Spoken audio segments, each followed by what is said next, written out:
যেগুলো এগুলো সেগুলো 1200 টাকা চাচ্ছে। আমার দিনাজপুর অরিজিনাল ভাড়া আছে 400 থেকে 500 টাকা অরিজিনাল ভাড়া, তাই ভিআইপি বাস, বুঝতে পারছেন? এখন চাচ্ছে 1500। ভাড়া 1200, 1500, 1800 এইরকম চাচ্ছে। লোকালগুলো আরও বেশি চাচ্ছে, ওদের টিকিট ছাড়া, সব কিছু ছাড়া। টিকিট ছাড়া 1200 টাকা, কোনো কেউ তো ধরতেও পারবে না।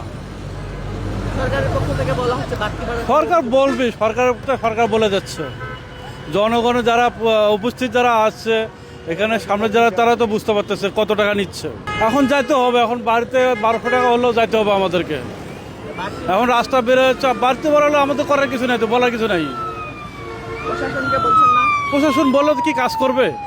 ওই যে প্রশাসন ওইখানে প্রশাসন তো আসে, পাশাপাশি আসে, ওরা কোনো গাড়িতে জিজ্ঞেস করতেছে কত টাকা নিচ্ছে কি না নিচ্ছে, এই লোকগুলো নিচ্ছে না তো জিজ্ঞেস করতেছে না। এই সিট একটা জনগণের বলুক না, পুলিশে কি করছে, আপনি কোথায় যাবেন, কত টাকা চাচ্ছে, জিজ্ঞেস করে না তো পুলিশে। ওই যে পুলিশ ওই যে ভাড়া 1200, 1500, 1800 এইরকম চাচ্ছে।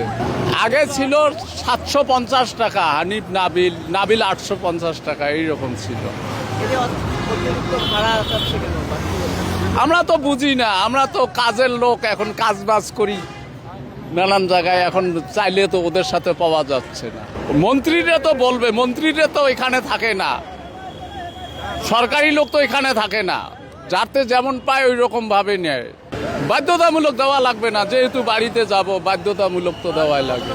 ভাড়া বেশি হলেও যাওয়া লাগবে, কম হলেও যাওয়া লাগবে, এখন তো বাধ্যতামূলক। প্রতি বছরে এইরকম হয়, প্রতি বছরে। আমার দিনাজপুর অরিজিনাল ভাড়া আছে 400 থেকে 500 টাকা অরিজিনাল ভাড়া, তাই ভিআইপি বাস, বুঝতে পারছেন? এখন চাচ্ছে 1500, ডবলের বেশি। এখন বুদ্ধি পাচ্ছি না তো, তাও গাড়ি নেয় না, জোরে জোরে গাড়ি যায়।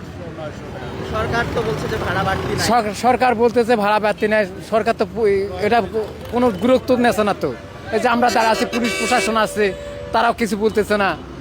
এখন তো যাবা লাগবে, বাড়ির সবাই আছে, ঈদ করার